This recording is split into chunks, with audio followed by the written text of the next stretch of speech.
হঠাৎ করে যদি কারো কোনো সাইড অবশ হয়ে যায় বা পঙ্গু হয়ে যায়, প্যারালাইসিসে পরিণত হয়, দেখা গেলো আপনার অনেক সময় অনেকের স্ট্রোক করার কারণে হঠাৎ করে এক সাইড অবশ হয়ে যায় বা মুখ বেঁকে যায়, কথা বলতে পারে না।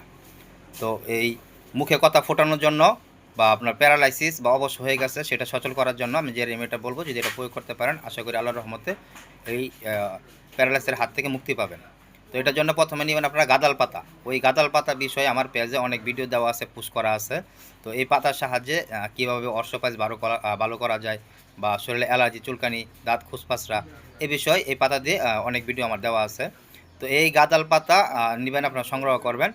তো এই গাঁদাল পাতা এনে পরিষ্কার করে এটাকে আপনারা ভালো করে ব্লেন্ডার করে বা শিলপাটায় বেটে রস সংগ্রহ করবেন।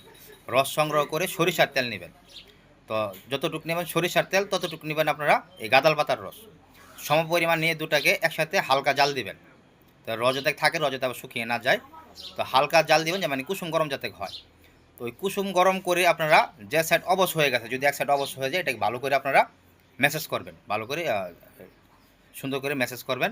দৈনিক 2 বার করে। মুখ যদি বেঁকে যায় তাহলে আপনারা ওই মুখে ম্যাসেজ করবেন। তো দৈনিক 2 বার করে ম্যাসেজ করবেন। এই ম্যাসেজ করার ফলে দেখবেন আপনার যে সাইড অচল হয়ে গেছে, অবশ হয়ে গেছে, এটা সচল হবে। এবং ওই মুখ যদি বেঁকে যায়, মুখ আপনার সোজা হবে। বা যারা কথা বলতে পারতেছেন না, সাথে আরেকটা প্রয়োগ করবেন। ওই সকালে খালি পেটে 1 কোয়া দেশি রসুন দিবেন। 1 কোয়া দেশি রসুন দিবেন এবং 1 চিমটি পরিমাণ কালো জিরা নেবেন, ভালো মানের 3 আঙ্গুল দিয়ে 1 চিমটি পরিমাণ কালো জিরা নেবেন।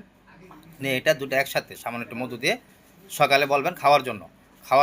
এটা যদি সকালে সেবন করে, তাহলে ওই যারা মুখটা কথা আটকে গেছে, কথা বলতে পারতেছে না, ওই কথাটা আপনার বলতে পারবে, এটা সমাধান হয়ে যাবে।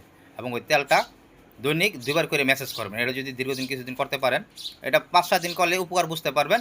একটু সময় লাগবে। এটা যদি করেন তো অবশ্যই আল্লাহর রহমতে ওই যারা অবশ হয়ে গেছে বা পঙ্গু হয়ে গেছে, হঠাৎ করে কোনো অঙ্গ প্যারালাইসিসে পরিণত হয়েছে, এটা আস্তে আস্তে আল্লাহর রহমতে সমাধান হয়ে যাবে।